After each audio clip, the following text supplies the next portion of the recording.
The Beast is back and ready for season 40. Excuse me?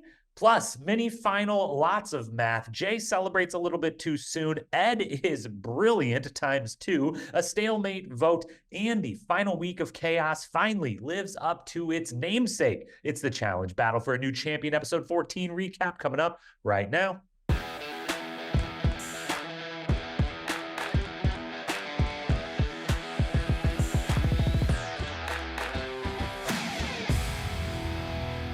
What up, my fellow challenge lovers? Welcome to The Challenge Historian, where we dive deep into all things MTV's The Challenge, past, present, or future. If it's happening in the Challenge universe, we are here to document it. I am your host and dedicated challenge historian, Jacob Hollaball. Thank you so very, very much for being here with me today. Coming to you on a Thursday, the day after B-Fank episode 14. CT is back, or was back briefly for one episode to do some math. Exactly what we had all been waiting for. Am I right? We will cover that. We will cover the entire episode. A very good episode, even if the very, very end of it was a little bit of a dud for what has been built up. But a very good episode overall. We're coming a little day late here as I was traveling yesterday, calling in today from New Orleans, and a very small little closet-like telephone booth at a local co-working space here in New Orleans. So if the audio on this sounds a little echoey, a little weird, I will do my best in post to make it not sound that way, but definitely is probably going to sound a little bit different with the wireless mic here and not recording in the best room for recording such a thing, but it is what it is, and I appreciate you dealing with what may not sound as pristine as I'd like to think that it normally does. We are here, of course, B-Fank episode 14. That's what we're covering. No real programming notes to speak of other than B-Fank will continue the season itself and these recaps itself. There are no upcoming Wednesday nights that have any issues, I don't believe, on the recording side, so they will be back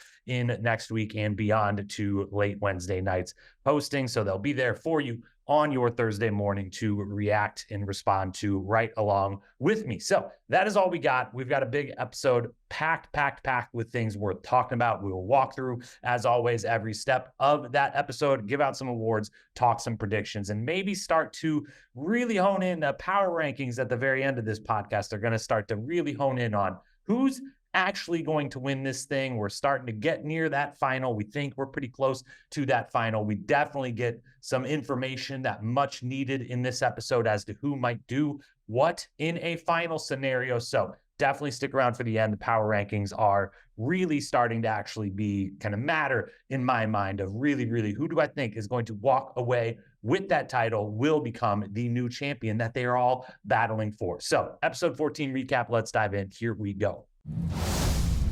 We start where the episode starts, a brief house segment and a couple brief comments on said segment, as most of the things worth talking about happen in the latter half of this episode, certainly. But a couple quick mentions. We open and we get Colleen thinking that Moline is working and that she is adequately playing both sides of the house. I personally disagreed with this in the moment, and it ends up probably not going to matter. I would have assumed in that moment, I wrote my notes, I disagree with this. It's going to come back to haunt her. It is not, because as we talked about last week, her playing both sides wasn't really helping her at all. It was actually hurting her on both sides. But after we see her performance, which was not very good in the mini final, I think she's probably off everyone's radar and is gonna be in the final now after what we see in the mini. I don't think anyone's gonna be too worried or too concerned. So barring a purge or anything, I think she's there. But regardless, while it might not come back to haunt her, I do think the Moline strategy isn't actually working, but I still really enjoy her. So I'm glad that she's got something to feel good about.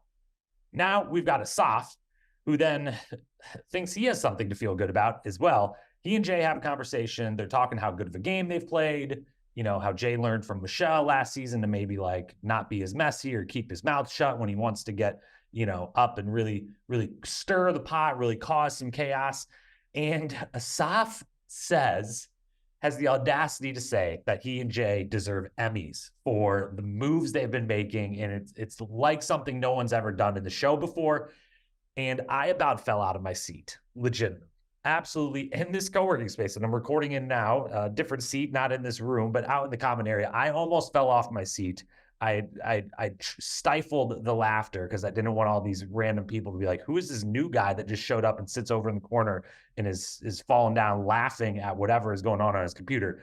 But it almost happened. This is probably one of the dumbest things that's ever been said in a challenge house, and a lot of dumb things have been said in challenge houses over the years. I like Asaf as a character. I like him as a person off the show. I think he clearly seems to be a very good person and an awesome guy. But this comment, my goodness, yeah, the confidence to say that the moves they've been making have never been done before, when like they haven't really been making moves. They just had the biggest alliance and they've mostly stuck to it. And they've, yes, that they can be proud, I guess, or whatever, or feel good that they've convinced a lot of people to do the things they want to do. That is impressive, but that happens on every single season. And this version of it isn't some, like, it was a lot of really good friends in one group at the beginning, and it's been quite easy, and people keep winning eliminations and not going home, and so you can continue saying the same people, which makes it even easier. You don't even have to like work your way down the list. So yeah, couldn't have been further from the truth, but I love the confidence. It gave me a good laugh, so thanks for that. And then finally, Michele, she's getting nervous about the growing animosity. It's about time she realizes that. She does have the smart realization, like, this format's actually kind of screwing us over a little bit, because the more we vote them in, the slowly but sure, like, those people keep coming back. Like, we don't even get to get rid of one of the people. And so with each passing week, it seems like they even voting the same people in, they add one more person to who is upset with them now and who is slowly going to the other side. And that obviously comes back to bite them by the end of the episode, a little bit at least. We won't get to talk about it later, so I will hit it now on Michele. She, later in the episode is bummed that, her moves are tied to Jay so tightly, and that him bothering Nurys and Olivia means Olivia and Nurys are kind of at odds with her now. And she's like, this is bullshit. Like, I don't want to be tied to his moves. I haven't done anything wrong. I get that feeling. I'm empathetic to the feeling of like, I haven't done anything yet. I have actually supported you, so don't say whatever he does is on me. That seems unfair. It may be in the real world, but in the challenge house, like, you and Jay did come in together. You have made all the decisions together. You have defended each other at every moment, and you are the leaders of this alliance that they were a part of, and that they've slowly been pushed out of a little bit, or made to realize it is you two at the top and then everyone else, and maybe we don't like that. And so your moves are tied together. That's how it is. You are accountable for Jay's moves. He is accountable for your moves in this game. And it's going to take a lot more than one conversation with your friends to separate that. And so I get where the frustration is coming from in her point, but that's just a part of the challenge house. You're tied to your biggest allies. What they do, you do, no matter what. So it is what it is. Michele and Jay are definitely starting to be on the hot seat. Then we go to the daily challenge, the mini final, as told to us last week in the preview that we would be getting. Love a mini final. Love getting to see how everyone does. And I mostly love this version of the mini final. I would have liked to know the distance they ran. That would be a good barometer to have. It was kind of hard to tell how far they actually ran during this. So, that makes a big difference for me when I'm judging how would someone do in a final where we know they're going to be running, a lot of miles are going to be ran, biked, kayaked, some form of all of those, swam, something of that nature. So I would have loved to see that. And I would have maybe liked to see them get in the water, even if it was brief. I thought that third checkpoint next to the water, I thought it was going to be like swim out and around to like some cove. Would have liked them just to have to get in the water, even if it was small, even if it was brief. The site was beautiful. The Croatia is proving to be a really good spot that they potentially can keep going back to if they can find a different house now and again to go to. But beautiful locale. Would have liked to see them get in the water. Would have liked to know the distance. But otherwise, loved this. Loved that it was two really hard puzzles. That was the best part. I really enjoy that it wasn't just one real hard puzzle at the end. It was two hard puzzles at the end, back to back. Liked that, kind of equalized it out. It was basically like, can you run? Okay, check. Then the real challenge is the puzzles. Loved it. The saw thing also, will shout out, is inventive. I also enjoyed that. It was kind of alarming that Colleen struggled with that. It did seem like once everyone kind of learned the strategy of like pull against it and down and, just go back and forth until it breaks, it seemed like everyone should have got that in kind of similar fashion, but really inventive, really cool. Enjoyed that. Corey and Nerese were the two kind of standouts. I was tracking people's confessionals as much because, you could tell when a Colleen is like, okay, she's not doing so good in this. She struggles at this thing. She falls down on the running over here. Not great. But it was kind of hard to tell who's doing well in the team format. And again, and kind of only seeing glimpses of them running. So I took the confessionals very seriously. And, Corey and Nerese were the two standouts who said in confessionals, like, I'm good with the running. This is great. I'm, getting to do this. It's no problem. If that's true, if that's not just like bravado or bluster coming from them, but it's actually like, no, like you guys haven't seen it yet, but like I can run, no problem. Not worried about the running part of the final, then that's good to know as far as their prospects go for a final. Now, we get to what really matters here. Ed. Ed's brilliant. My guy, as usual, he's so great. He's so great, and he's so obviously freaking brilliant and smart. This is only part one. This is a two-parter in this podcast. Ed's brilliance, part one, is displayed during the daily challenge. They're in last going into the, how many squares multiplied by 39, and that's your lockbox answer. He does the very smart strategy, just immediately like, hey, kind of guesstimate what are we confident, like this isn't like 3 squares, like we're confident it's at least X number. Cool. Don't worry about counting those. Start with multiples of 39 and just go one at a time.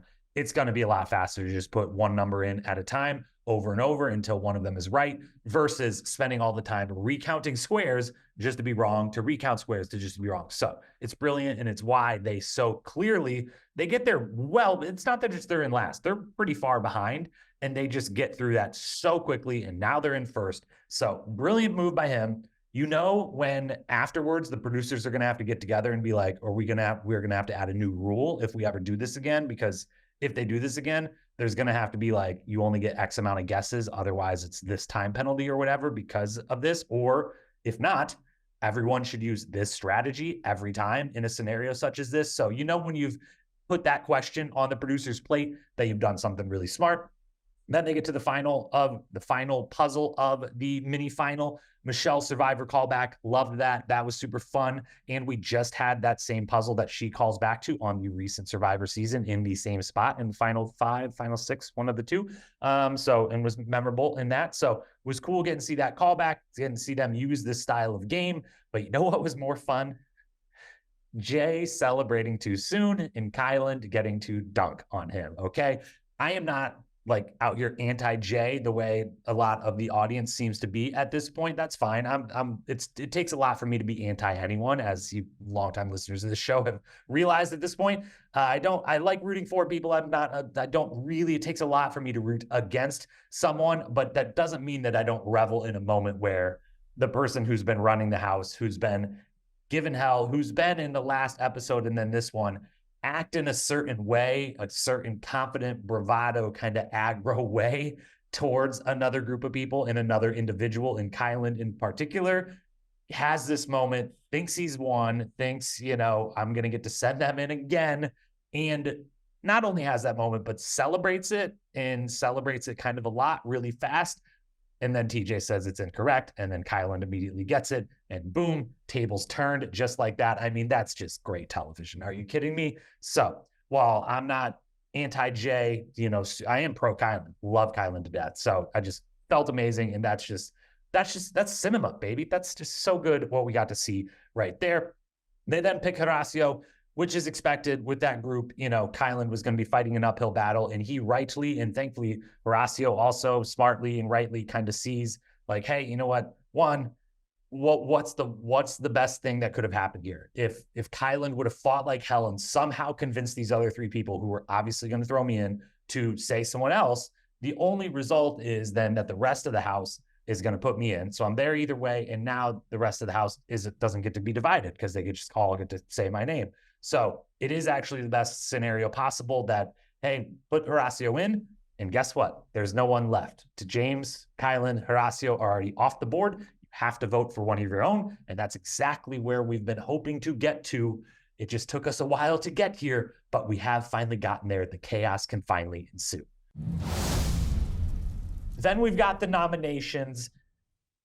we're skip some of the house stuff here. It's really just about the vote and how they get to the stalemate vote and who they vote for. I am not sure how Corey and Asaf stay out of consideration. Clearly, Corey has done more behind the scenes, and we just haven't had the airtime to show how he's gotten so tightly back in that he's not a consideration here. It's Emmanuel and Ed are the quote unquote disposable ones, kind of the bottom of the rung here of this alliance that they're all going to pick between. Asaf, Corey, and Jay, of course, are off the table for this group. Ed clearly maybe has done much less than we thought. Like, we've known, he's been loyal. He's voted with them every time. He's, never, he's been flirted with in the political version of flirted with, like, would you come over to this side? Would you do this, that? And he's had the fun moments like with Big T of being like, I'll let you make whatever funny TV moment right now, but the answer is no, I'm voting for you. He's been loyal. He's been fun to hang out with, but clearly he hasn't like built the bonds or the tight alliance to move up that ladder and kind of get himself above a Corey or an Asaf or an Emmanuel. And so he finds himself at the bottom, and it's between those two. They do the nominations. They come to a stalemate. And first and foremost, the stalemate is amazing. Fantastic television. Loved it. And I couldn't believe how we got to it and how great it was how we got to it. Okay. First, it gets to 6-6. We'll skip ahead to the part. It's 6-6. And they realize it's tie, and they decide, like, let's converse a little bit more, and then let's have a revote and see if we can change anything here. I've got to assume there's a producer at some point telling them, like, this doesn't get to take all day. This doesn't get to be like 10 votes or whatever, like kind of giving them a structure once they tie, in some maybe little guidance of like, okay, you guys take as long as you want, but then you're going to vote one more, and like the next vote is it. Like it's locked in. Then there's no voting. And if it's tie again and someone's like, oh, screw it, I'll change my vote, no one this evening can be like, you know what, I changed my vote. None of that. So there's got to be a producer telling them what's up on the side. But can't Michele and Jay why can't they just say, okay, fuck it, we'll vote Emmanuel? Why is he so much more necessary to them than Ed? And like, if the choice comes down to like, okay, that other group isn't budging, they're willing to stalemate, it's either we switch our votes and say Emmanuel, or it's chaos. And we probably assume what ends up happening, which I think was the safe assumption of TJ's just going to give the person the chaos stick. Why can't they just be the ones that say Emmanuel and say, hey, I'm sorry, man. Like, I don't want to put myself in jeopardy. So that's thing number one. We'll come back to that later. Corey burns his vote. He's the first one that says, I'm willing to flip it. I'll burn a vote. And basically by burning vote, sorry, Emmanuel, you're going in, which is why probably just say Emmanuel's name. I would say if I'm him in that instance, like the burn vote thing, I feel like looks worse than actually just saying Emmanuel. Because either way, you're, in that instance, when you change your vote, you're saying, Emmanuel, I'm okay with you going in. I'm one of the ones that was voting with you, and I'm the first person that says I'm willing to change my vote. So at that point, just say Emmanuel. Probably either way, it's not a good situation. You're the one folding in your alliance, but if you're going to do that, at least maybe do it defiantly. I don't know. Not a good situation either way. Ed though then comes over the top and is like, no. Let me actually cause some real chaos here. And this is Ed's brilliant part 2 of the podcast. He could just send in Emmanuel, and instead he chooses to not vote for Emmanuel and to just randomly vote for Jay so that it could be a tie. And you see him think it through quickly in the moment of like, it's tied. I'm the last vote. I vote for him. He goes in, or I don't vote for him and it's a tie still. And maybe I would like it to be a tie. And that's what he chooses to do, which is at first seems absurd. You're like, what do you mean? You just won the revote. That you got someone to flip and come to your side. Like, you won. And then you're just like, no. We want it to be tied, which is, after more thought, absolutely brilliant. Okay. And here's why. This is masterful stuff from Ed. Now, he assumes in that moment, he does a little bit of calculation. He assumes, hey, stalemate, it's some form of chaos. It's some form of TJ picks, or in this instance, based on what we've seen, I would think everyone in the house understood that like the stalemate probably just means that they get the opponent, the champion, gets to pick. And in Ed's mind, he's like, I don't have any real reason why any of the champions coming in would pick me. I would have a pretty low probability if that is the outcome of this stalemate, is all of us are up for grabs. Well, out of the 5 of us or 6 of us, whatever it is that are up for grabs, I'm probably as low a probability of getting chosen as anyone in that group. There's still a little risk. Certainly, it's not zero, but it's a pretty low risk. And what I get for taking that risk is one, Emmanuel owes me because I just saved him. I literally saved him when I had no reason to. When everyone else was like, you have no reason to do this, I saved you. His alliance now has to come and apologize to him for voting for him, and he gets to hold that against them. Or he can go to the other side, who is now endeared to him for causing this chaos in the first place. Yes, he didn't vote for the person and send in Emmanuel, which was what they were trying to do, but he kind of did one better. He was like, hey, all of you, the three main guys on the other side, Kylan, Horacio, and James, you're safe in this, more or less. Horacio, I'm actually making you safer by just giving the chaos stick to whoever. And so now you're kind of endeared to me. I said Jay's name. I made him get all pissed. I kind of blew up this other alliance for you. They have to apologize to me. You like me. Emmanuel's my new number one. It's brilliant. He gets a lot out of it for a very small risk.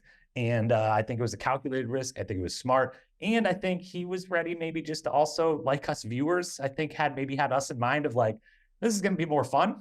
And I'm here to have some fun. So let's do it. Love it. Ed's the best. I'm so glad that I was, had the foresight to just be an Ed stan before we've been given episode after episode, reason after reason to be big fans of Ed.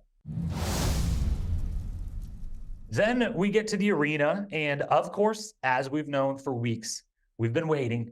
CT is here. And the stalemate means CT gets to pick. So that is how and that is why, and all the previews we've seen of him, walking out with the chaos stick, and we've kind of jokingly on the pod, off the pod, been like, I guess they're just going to, CT's last, they're just going to let him pick. Like, they're just going to be like, no draw, you get to pick. But instead, the cast themselves actually got to do that. So no chicanery from production, just a poor move by the cast of allowing that to happen and not making it a 100% chance CT gets to pick versus a 33% chance, even though at 30, probably was 100% anyways. He probably would have picked it. And for those listening, that was some air quotes around picked it. Anyways there, but his entrance was great. Really enjoyed it. Love seeing CT. Obviously, that's fantastic. He then gives Horacio the pass and kind of the credit of like, you're in the shoes I was in. You're the big threat. Everyone doesn't want to see you. I went home right before a final one too many times. I'm going to give you that pass. Love also that he calls him kiddo throughout this. I think he drops 2 kiddos during his little speech to Horacio. So that moment, fantastic. Game sees game. Love it. He then has to pick, and he gives Jay the pass, which I thought was an interesting choice of just, it's kind of the honorable thing to do in a way of being like, hey, like, yeah, I want you beat me, but like you beat me straight up, and like, good for you. Like, I'm not mad at you for it. And because if you do remember, and as they allude to in it, Jay was in that elimination versus CT because he was chosen to go by CT against CT. So CT being, you didn't do anything other than get called in to go in an elimination versus me, and you beat me. So, no animosity there. And so then he goes with Asaf, who he says he knows the least. They were on Total Madness together for all of, 2 days. Asaf goes home in the first elimination that season. Jay beats CT, and I believe that was the second elimination, the second male elimination of the season, so third total of the season. So he knows Asaf the least, he says, and picks him. It's an interesting choice, but after the not saying I want to beat Jay because you beat me, he doesn't have a reason to pick any of these other people. Like, he was also briefly on Spies, Lies, and Allies with Ed and Corey and Emmanuel. Or I guess not that briefly, for Ed and Emmanuel were there a decent length of time. Corey was still there. Like, he didn't go home like first or second or anything. So yeah, he was in a house longer with those people. He has a little bit more of a relationship to go off of. So he picks Asaf, and there's no one, he should have picked this one. He shouldn't have picked this one. It's just kind of like he had to make a pick between people that weren't a lot of interesting options as far as the background or the story of why CT would pick them. So it is what it is. Jay is then pissed at Nerys. He, shuns the hug. And before this, at the house and here in elimination, he's pissed at Nerys, specifically, and a little bit of Olivia, mostly Nerys. Those two are the ones catching all of his eye back at the house and here in elimination. And I don't understand that. Kind of glossed over this to talk about it here instead of back talking nominations last segment, but Jay could have just changed his vote. This isn't like if him being like, this is Nerys's fault and maybe a little bit Olivia, but mostly this is Nerys's fault. I'm going to blame the 2 women over there for choosing the other side, for abandoning our alliance, when you could have just changed your vote and Emmanuel could go in, where Ed could have not changed his vote after you voted for him in, but, could have just been like, yeah, Manuel's going to go in and not pull the stunt he did. Corey could have not burned and, instead and kind of left it up to begin with to kind of kick things off. Like, he could be upset with all of the guys, basically, of like, why didn't we figure this out amongst ourselves? Why didn't we kind of just actually get together and pick whatever? And instead, he's just only mad at Nerys and Olivia, and it's a tough look. It's a tough look for Jay. Certainly, he's going to now be fully isolated, feels like, for the rest of the season. Like, it's him and Michele, basically. I would assume Michele still got his back, even if she's going to be like, it's annoying that everyone hates me now because of you, but like, I still got your back. But he's going to kind of be fully isolated at this point. Let's get to the game itself that they play in the arena. It's pretty lame. I'll say it. We push away around a circle, which is really hard. And shout out to Asaf for doing really, really well with 250-pound rolling it around over those little things is difficult, but ultimately they do it in similar time. And so this is just who can solve one math equation quicker between CT and Asaf. And that's not what we waited 14 weeks to watch CT do. Now, same argument as the entire season. We've reiterated over and over. You can't give CT a hall brawl. And it's like, well, that's super unfair for the person that has to go against him. And so you kind of have to make it 50-50. And then the fans are a little upset. There's no good answer here, but there is certainly better answers for what is CT going to do in his one appearance than stand still and do a math equation. That's not like, get him moving around, get him doing something, get him running back and forth, at least get him to like lift stuff, move stuff. I don't know, but literally standing still and doing a math problem is the last thing that we need to see CT doing. And so, yeah, they really kind of butchered this at the last second, I feel like. And as for the game itself and the math problem itself, I say this as someone who is not a math wizard at all. This is not me being like, this should be easy, math's easy, whatever. It is not. I was good at math in high school 15 years ago, and that was the last my math skills, I'm sure have dwindled since or whatever. So not saying this is some whiz or anything, saying this as the person who was like, got a B+ in math in high school and looked at this and was like, this is easy. Like, this is really easy. This problem is not hard kind of at all. I had to like, it just needs to be 3 times 13 solved very quickly and like find the two numbers that get you to 3 and put the 13 in the last spot and boom, you're good. It seemed really easily. So I don't know, maybe that's just me. Maybe this is just, me sitting on my couch. It's easy in the moment. It would have been incredibly difficult, but I need to know how long it took them. I need to know. Maybe this actually went really, really fast and they just dragged it out. Maybe CT had this done in seconds. Who knows? Ed would have spoke this. I do know that. Regardless of how fast CT did this, I think Ed would have easily kept up with him on the move in the log thing and then would have got the math thing very, very quickly because as we've now seen, he's very, very good at the math and was trying to he wasn't great at giving advice though for Asaf because at first when they were trying to explain what a prime number is, it's like that part doesn't actually matter, but he like, just tell me what numbers he got down there and I'll do the equation for you. I don't need to explain what a prime number is to you. I found that very, very funny, but in retrospect, as much fun as the stalemate was, if Ed would have ended up in here, then my guy would have probably beaten CT and get to say he beat CT on his resume. And that's really great. His target would have been bigger. That would have been good. So retroactively, though, I was like, I kind of almost wish Ed was in there and would have got to beat CT, but he remains safe. And that's all I care about. So I left that. Asaf does not. Asaf is gone.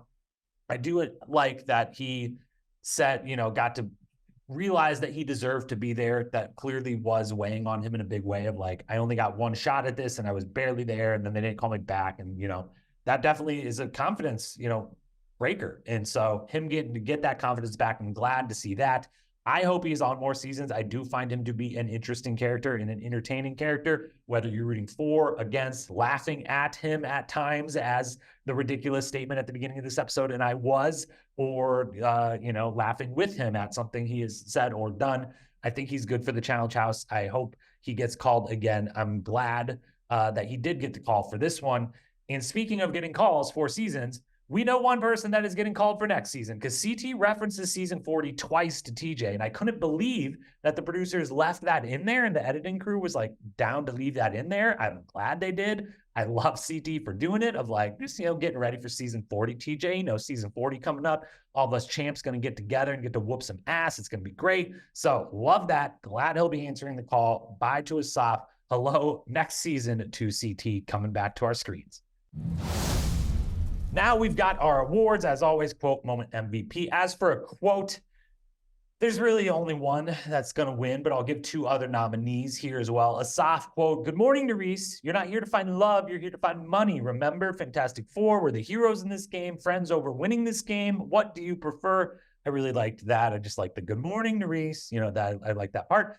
Jay, then, in the sneaky quote, which is, I'm also kind of was surprised that the editors left this in there. We get a tiny behind the scenes moment in a way when he's all mad at Olivia and Nerys in the bedroom. And at the very end of it, you might not even have caught it as they cut to commercial, but the last thing he says is, "Thank you so much. They just asked me what airport I'm going to. So thanks for that."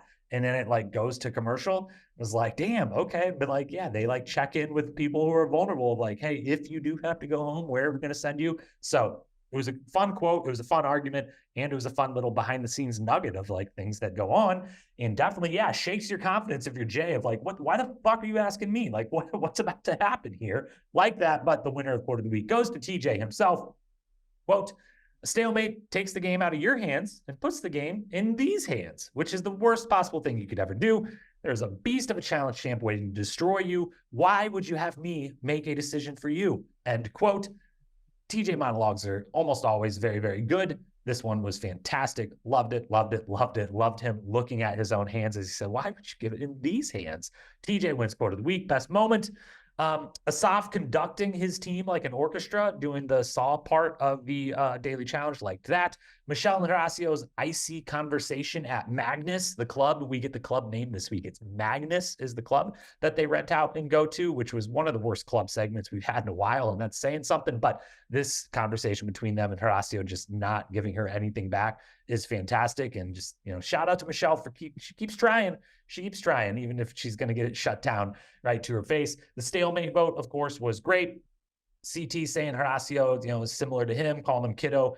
That was all great. Nerys and Jay's attempted hug, the push off that wasn't a push off. Loved that.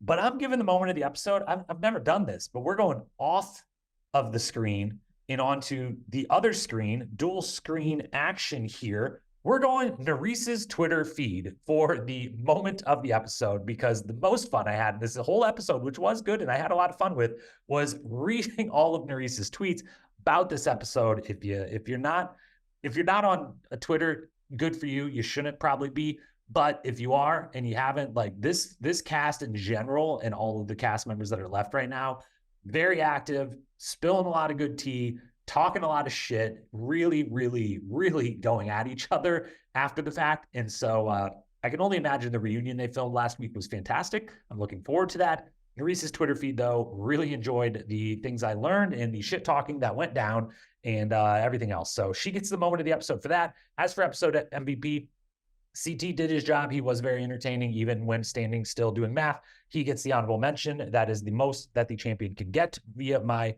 made-up rules for MVP of the episodes this season. Michele and Olivia tie for 5th, Jay 4th, Kylan 3rd, Ed 2nd, Nerys MVP. Liked everything she was doing this episode. There wasn't really one person stand out, clear cut, but of that batch, I give it to Nerys. Now for the power rankings and the predictions. There's really not predictions. Let's just say those quickly first, and then we'll come around to the power rankings. The predictions here, now that we're going into the Conquest, I believe they called it, stage of the game, individual game from here on out, TJ says, which I hope means individual dailies. And if that's the case, Horacio and Zara about to start taking names in the dailies, and Jay and Michele about to be in kind of nightmare scenario for the last couple of weeks, when I don't really see either of them winning any daily challenges at this point, versus the Horacios, Kylans, Eds of the house on the men's side versus the Zaras and Ravens of the house on the female side. They're going to be in a lot of trouble. Horacio and Zara are going to be sitting pretty. I think those are the kind of predictions.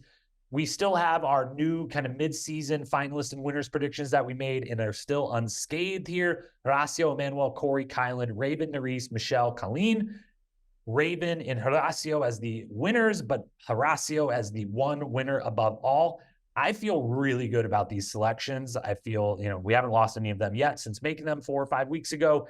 And I'm feeling good that if only 8 made the finals, that those are going to be the 8. We will see how it goes. I do think James is the one that's going to be missing. I think James and Colleen are kind of like shoo-ins at this point, because I don't think anyone's going to be trying to get them out this close, but we will see. That brings us, though, to the power rankings then. Let's do the women's side first. A little movement, but not a lot. Zara remains number 1. I think she's potentially going to dominate the final on the female side. We'll see. Michele moves back up to number 2. Raven 3, Olivia 4, Nerys 5, Mariah 6, Berna 7, Colleen 8. I don't think Berna, Colleen, and maybe even Mariah can win.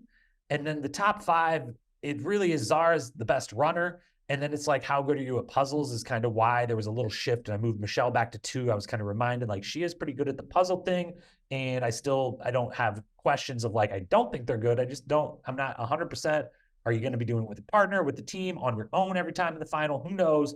So I got Michele above Raven, Olivia, and Nerys again, but it's a mixed bag there. It's really just Zara's at the top, Colleen's at the bottom, and everyone else in between is a bit of a toss-up. On the men's side, a little different.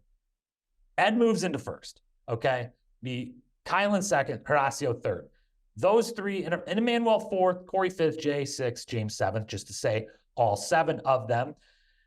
Ed's first because of how brilliant he clearly is now on the puzzle and the math front, in that he has all the other boxes checked except for, again, the endurance, but it seemed fine in this mini final. We'll see.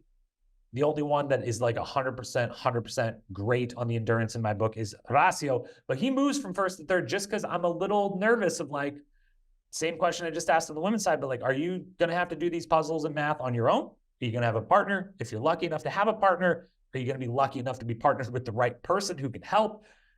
I don't know where Horacio's puzzle game is at. So he's got to be below Ed and Kylan, who I know got that part on lock, very good at that, and seem to have all of the other boxes checked as well. And then Emmanuel and Corey, I think, have a shot, kind of have penciled checks in most of their boxes when, we'll maybe get to put those in pen. And when we finally get to fully see them in a final setting, if we do. And James, I cannot win, I don't think. And I'm starting to think Jay maybe is also below the line of people I think can win. I don't know. But I kind of think all 6 of the 7 guys have a shot. I kind of think 6 of the 8 women have a shot. But I do think there are clear-cut favorites in Zara on the women's side and Ed, Kylan, Horacio on the men's side. And there's a little dividing line between them and everyone else. We will see. I'm very interested to see how the rest of the season breaks out. I'm interested to see how quickly it goes now, how many episodes there are, how the eliminations are done. Very, very, very thankful that we're going to be done with the 4-person teams, how that we've had 4 of them in a row, and we're not going to have that anymore. So very excited for the rest of the season. The champs are out of here. Now it is just time to truly find the next champion. So the battle truly begins at this point. We will be back, of course, to cover it all next week and every week after until the rest of the season. I thank you all for being here. Follow, subscribe, wherever you are listening, rate, review, if possible. If you're watching on YouTube, leave some comments below. That helps in a big way, and that's a great way to interact. If you want to chat, challenge, DM at Challenge Historian on Instagram. And otherwise, love you, appreciate you. I will talk to you next week. Peace.